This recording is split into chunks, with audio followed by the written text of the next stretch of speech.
Hi guys, Bowie here, and today we're going to learn how is it possible that Magical has a 71% win rate with Tinker, a hero that was dead, I think, over 21 games. I'm gonna tell you some of the tricks that he uses to crush his games, and it's actually pretty easy.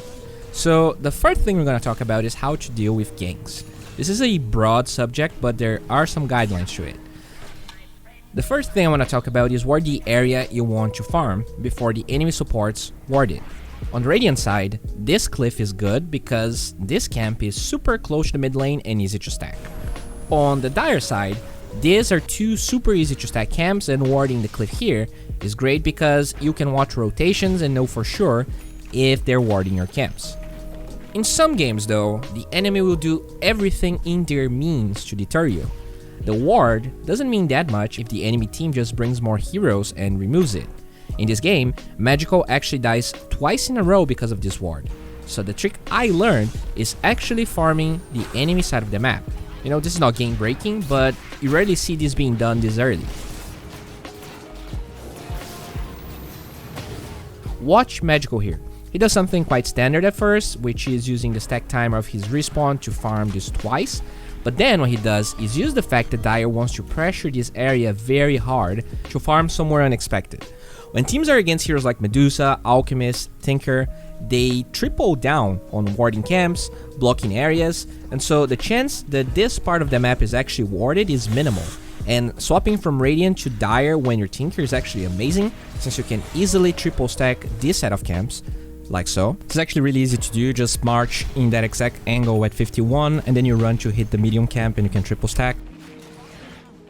If we go back, Magical farmed around 900 gold in 1 minute, and you know, this is 9 minutes into the game, so farming this much is really hard doing this move whilst being super safe. So I think this was pretty cool to share.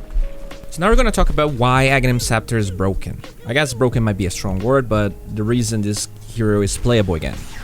In the past, Tinker had multiple builds to work with. You could go Eiderlands first, Dagon first, Skaya. They were all items that worked okay on Tinker.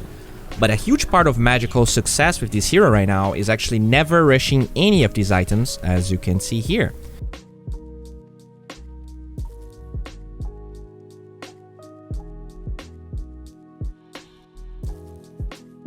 You want to know why he's rushing Ags and why it's broken? Well, the reason is pretty simple. It just combines Eiderlands and Dagon together, but it's actually cheaper. And I kind of know what you're thinking. Yeah, eggs costs 4.2k gold, but I can build either Dagon or Eiderlands and have a faster impact, which is true. But I think Magical probably thought of that if he's playing 21 games a week of Tinker. But even still, watch this.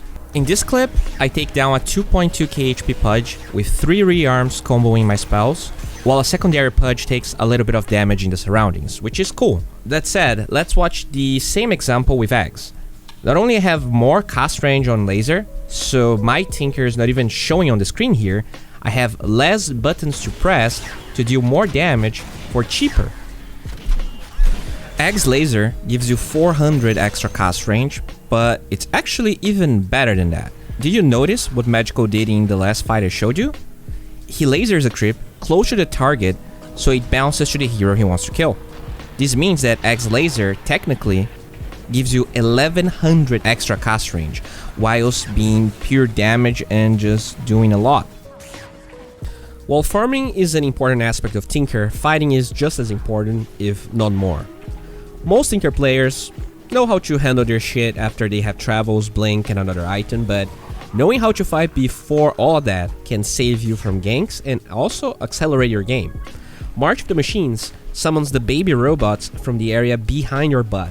So in this engagement, where the lion is being chased, if he were to cast March from the angle he was running, it would probably take 3 or 4 seconds until the enemy heroes start taking damage, which would mean a dead lion probably.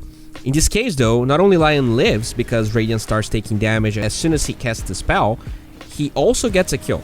So be aware of that when fighting with the spell.